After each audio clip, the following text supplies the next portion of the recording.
सबसे पहले रिवीजन लेंगे हम थर्ड चैप्टर का।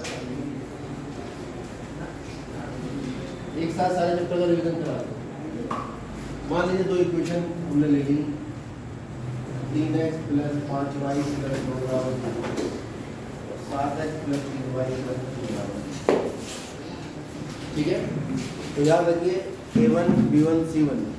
a1 पहले समीकरण में x का गुणांक है, ये b1 है और ये c है। कोई क्रम याद रखना, abc सबको आती है, तो पहले समीकरण में 1 1 लगा दो, दूसरे समीकरण में 2 2 लगा दो। तो अगर इस तरह से पद लिखे हैं, ये x है y है, ये अचर पद है, तो a1 का मान 3 हो गया, b1 का मान 5 हो गया और c1 का मान 2। ऐसे a2 का मान 7 और b2 का 3 और c2 का 13। ठीक, तो तुरंत हम तुलना करेंगे। पहले निकालेंगे a1 बटे a2,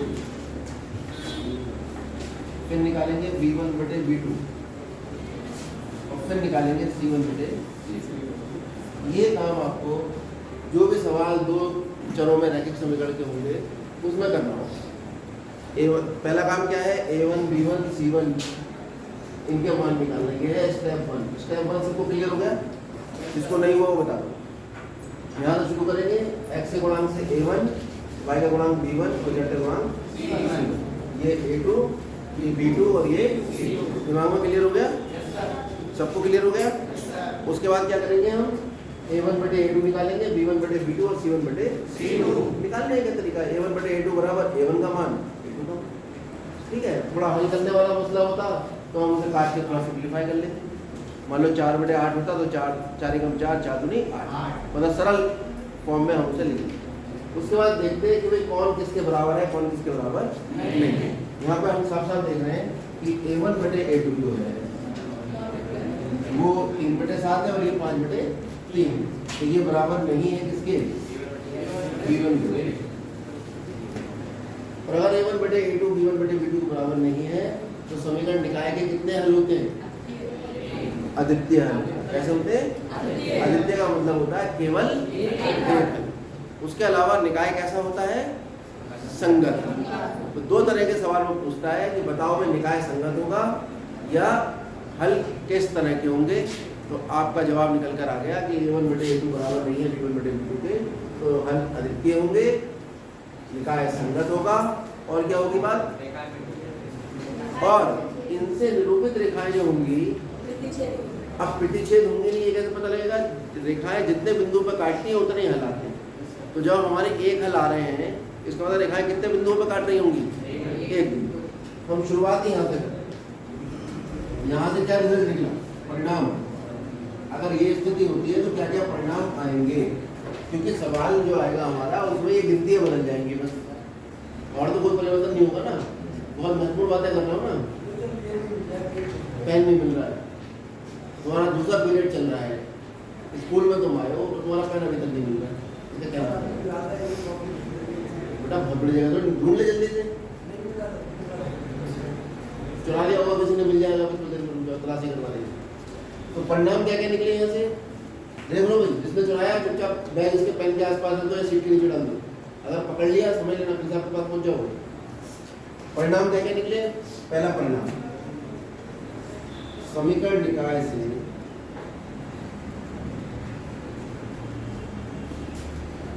ये ग्राफीय, कौन से निरूपण में, ग्राफीय निरूपण में जो रेखाएं होंगी वो कैसी होंगी, प्रतिच्छेदी। प्रतिच्छेदी का क्या मतलब होता है, तो ब्रैकेट में लिख दो। प्रतिच्छेदी का मतलब होता है ये एक दूसरे को एक बिंदु पर काट रही होगी, प्रतिच्छेदी होगी। ये होगा पहला रिजल्ट। दूसरा रिजल्ट क्या आएगा, जब रेखाएं प्रतिच्छेदी होंगी, एक बिंदु पर काट रही है, तो कितने हल निकलेंगे इसके, केवल एक हल, या इसको दूसरे शब्दों में हम कहते हैं क्या, अद्वितीय हल। अद्वितीय हल संभव होंगे। ठीक, और तीसरा रिजल्ट क्या निकलेगा, जो निकाय है वो कैसा होगा, निकाय आपका संगत होगा। तो ये तीन बातें हम केवल a1 बटे a2 बराबर नहीं होगा b1 बटे b2 से निकालें।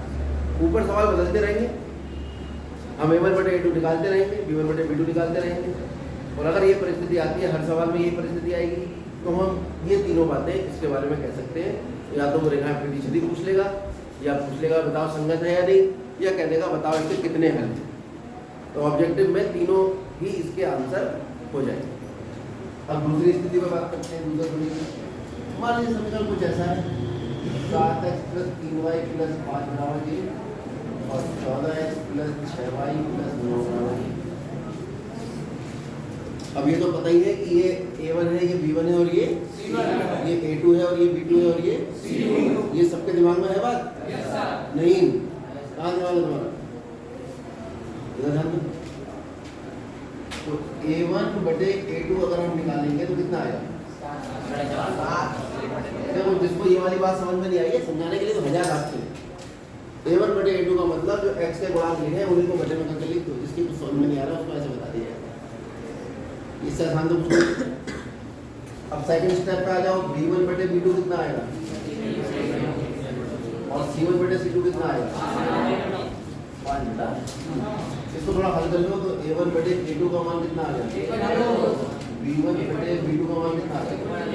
और C1 बटे C2 का मान कितना आ गया? यहीं से हम कंपैरिजन कर दें।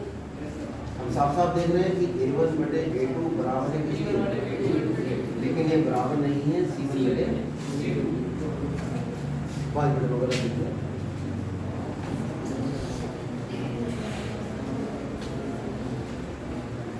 ये आपके 4 या 6 नंबर हैं एग्जाम में। इतनी सी बात की 2-3 ऑब्जेक्टिव 3-4 ऑब्जेक्टिव बीच में से आ जाते हैं केवल इतनी सी बातों के लिए। अब बताओ क्या स्थिति होती है? तो सबसे पहली बात तो ये हो गई निरूपित रेखाएं। डायरेक्ट लिखा हूँ मैं, ये मैं कहानी नहीं लिखूंगा। निरूपित रेखाएं ऐसी होगी, ये मैंने शब्द लिखा है समीकरण निकाय के ग्राफिक निरूपण में निरूपित रेखाएं। ये मैं नहीं लिख रहा हूँ, ये आप खुद लिख लेंगे। अब आप इतना समझ गए लिख दिया तो या शॉर्ट में बात कर रहे हैं क्योंकि रिवीजन चल रहा है। निरूपित रेखाएं कैसी होंगी? समांतर। समांतर कैसी होती है? ये होंगी। जब समांतर हम देख रहे हैं किसी भी बिंदु पर प्रतिच्छेद नहीं कर रहे, ये हम सोच रहे हैं ये प्रतिच्छेद कर रहे हैं, ठीक है। समांतर रेखाएं हैं किसी बिंदु पर प्रतिच्छेद नहीं कर रहे, इसका मतलब कितने हल होंगे? क्योंकि जितने बिंदु पर प्रतिच्छेद करती है रेखाएं उतने ही हल आते हैं, कोई हल नहीं होगा। और तीसरा निकाय कैसा होगा? असंगत निकाय।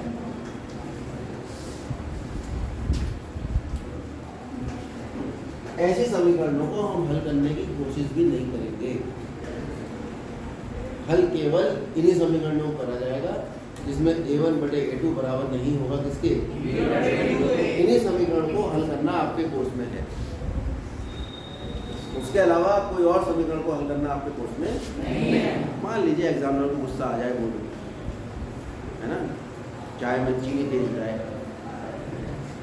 या खाने में नमक तेज हो जाए, तो फिर ये वाली स्थिति आ जाएगी। इसका सवाल आ जाएगा एग्जाम में कि भाई अनंत हल वाला निकालो, लेकिन ऐसा होगा नहीं, ठीक है।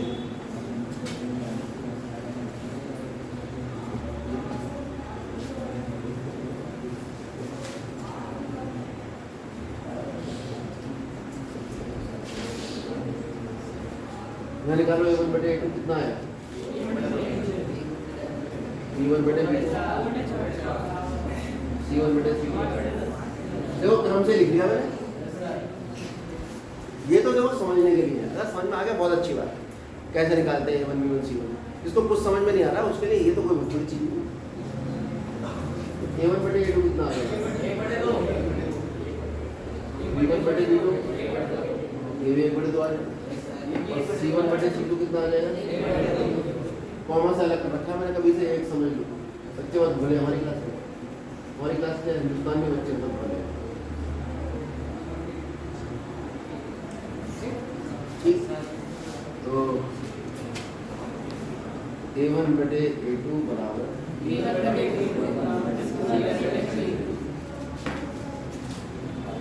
अब बताओ रेखाएं कैसी होंगी इससे? संपाती होंगे। तो कितने हल होंगे? संपाती मतलब एक के ऊपर एक होंगी। तो कितने बिंदुओं पर काटेंगे एक दूसरे को? या तो रेखा एक दूसरे को एक बिंदु पर काटती है या अनंत पर काटती है। 2, 3, 4 का कोई कर सकती है। ये समझ में आ सकता है। एक रेखाएं एक दूसरे को कितने बिंदुओं पर काट सकती है? 1, 2, 3 अनंत। तो उत्तर आएगा या तो एक पे काटेंगे या फिर अनंत। कितने हल होंगे? अनंत। और तीसरा पॉइंट दिखाया कैसा होगा? संगत। यहाँ एक बात और लिख सकते हैं। वो बात है रेखाएं एक दूसरे को अनंत बिंदुओं पर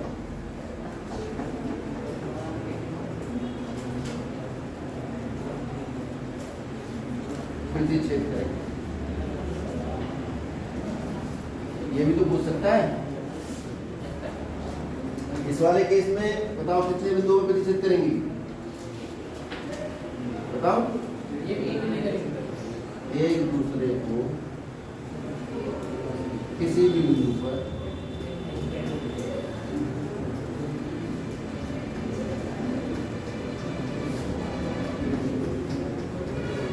प्रतिच्छेद नहीं करेंगी। और इस स्थिति में क्या होगा? रेखाएं एक दूसरे को केवल एक बिंदु पर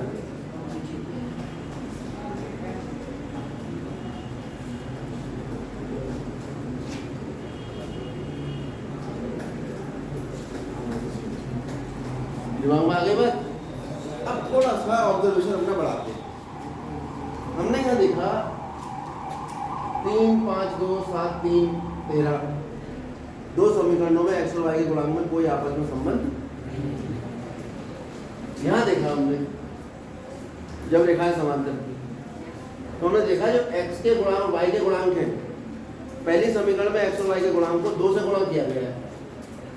देखो 7 दूनी 14, 3 दूनी 6 और अचर पद को बदल दिया गया है। वो इसको 2 से गुणा करके नहीं आया, वो इससे थोड़ा सा अलग है। इसका मतलब इस समीकरण का जो निर्माण हुआ वो पहली वाले समीकरण के x और y के गुणांकों को 2 से गुणा, एक समान संख्या से गुणा कर दो। तो क्या ऐसा हो सकता है कि 3 से गुणा करें तो हो जाए? मान लो 3 से गुणा करें तो कितना हो जाएगा? ये 21।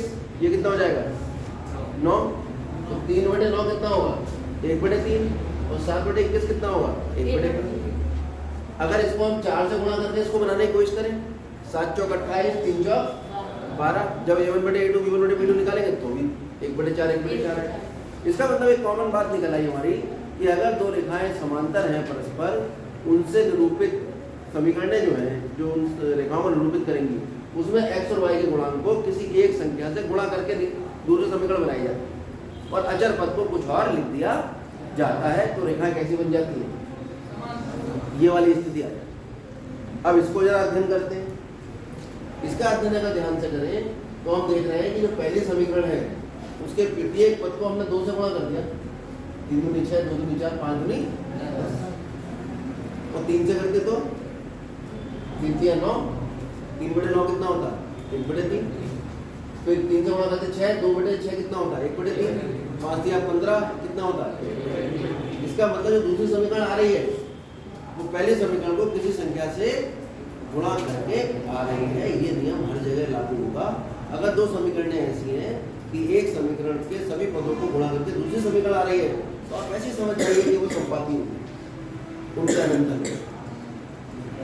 और अगर उनके x और y के गुणांक हम देख रहे हैं या तो बिल्कुल ही बराबर हो और अचर पद अलग अलग हो तो समांतर, और नहीं तो अगर x और y के गुणांक जो है वो किसी एक संख्या से गुणा करके आ रहे हैं। ये मैं बता रहा हूँ आपको IQ लेवल के लिए। बाकी तो ये वाली प्रक्रिया है ही, तो लंबी प्रक्रिया है ना, देखते कैसे पता करेंगे? ऑब्जेक्टिव का आंसर तो देखते देना होता है तुरंत। कंपटीशन में जब आप जाओगे तो उसमें तो टाइमिंग का खेल होता है। इस बात का खेल थोड़ी होता है कि आपको सवाल आता नहीं आता। आप लेके बैठे एक सवाल को 10 मिनट, अगला बच्चा 5 कर बैठा इतनी देर में, तो सिलेक्शन तो उसका होगा, इससे ज़्यादा नंबर आएंगे। और नौकरी के लिए हम लोग पढ़ाई कर रहे हैं यहाँ बैठे, खाली हाई स्कूल इंटर की मार्कशीट के लिए थोड़ी बैठे हुए, है ना। तो पढ़ाई अपनी उच्च स्तर की करो, और किसी चीज़ में जितनी बाल की खाल निकाल सकते हो। अब ऐसा नहीं घर जाकर अपने बाल जो चिमटी तोड़कर खाल निकालने लगो कि सर ने कह दिया बाल की खाल निकालनी है, ठीक है। बाल की खाल का मतलब है कि इनको पढ़ना है और इनके अंदर जितनी चीज़ें मैक्सिमम आप ऑब्जर्व कर सकते हो छोटी छोटी, वो ऑब्जर्व करनी है। कुछ तो हमने बता दी, कुछ आपको भी मिलेंगे, ठीक, नोट करिए, फेयर कॉपी में ही नोट करिए।